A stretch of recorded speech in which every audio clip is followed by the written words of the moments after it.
It was 12:05 in the morning, 15 minutes before the storm. It was quiet outside, except for the sound of bullets going off every now and then, and the hopeless barks of street dogs. There was no light in the house, no electricity to be precise. They said that the generators were affected by the previous storms. There were 4 families at the house at this time. I was one of the kids. The women were in one room, trying to put us to sleep before the storm arrived, while the men were outside, desperately looking for positive signs. We saw none.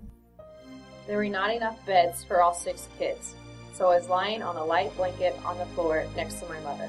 She was trying to comfort me, telling me happy stories, but the only thing I saw was time. So I wanted to be told when we were ready, but the waiting was too stressful, so stressful that I never play. And the time finally came. I blocked my ears, hugged my mother, and cried. There was no way out. I was able to hear the powerful sound of jet fighters approaching. Dogs barked louder.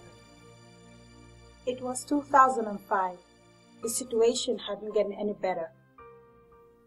I was 13. The past 2 years were hell for me. The cities were burning.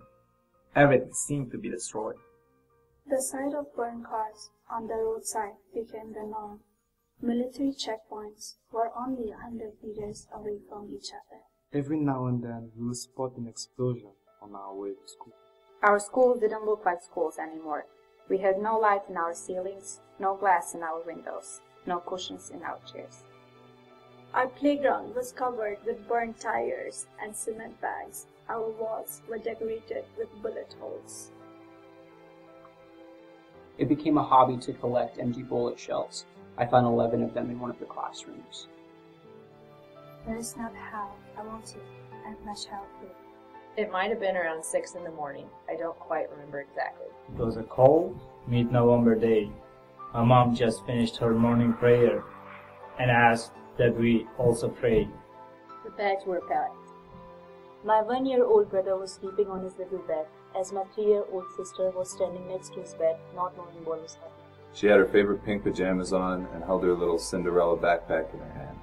My father had all of our passports in his briefcase. As we sat down in the car, my father said that we would come back. We never did. There was a long line. Hundreds of cars were parked in the borders between Iraq and Syria. They said the border was to be closed at 5 p.m. We had to spend the night in the car. It was not until 5 a.m. the next day when it reopened. It was 7:30 a.m. and we were officially in Syria. The idea of leaving a house that I lived in my entire life and my bedroom, where I used to play with my friends, Without knowing if I would ever go back to it or not, was continuously catching up my beautiful memory. I felt sad, scared, and useless. It's 2014. The memory of my bedroom is starting to fade away. The name of my friends, no to match their faces. I do not even know if some of them are still alive. The last time I saw my cousins was in 2003. I can barely recognize the country that was once called Iraq. Even its rivers, Tigris and Euphrates, that gave rise to Mesopotamia, seemed to stop supplying life. Everything seems to have changed from good to bad. Everything. Even memories. This is not a fictional story. This is my story, and I am a citizen of your world.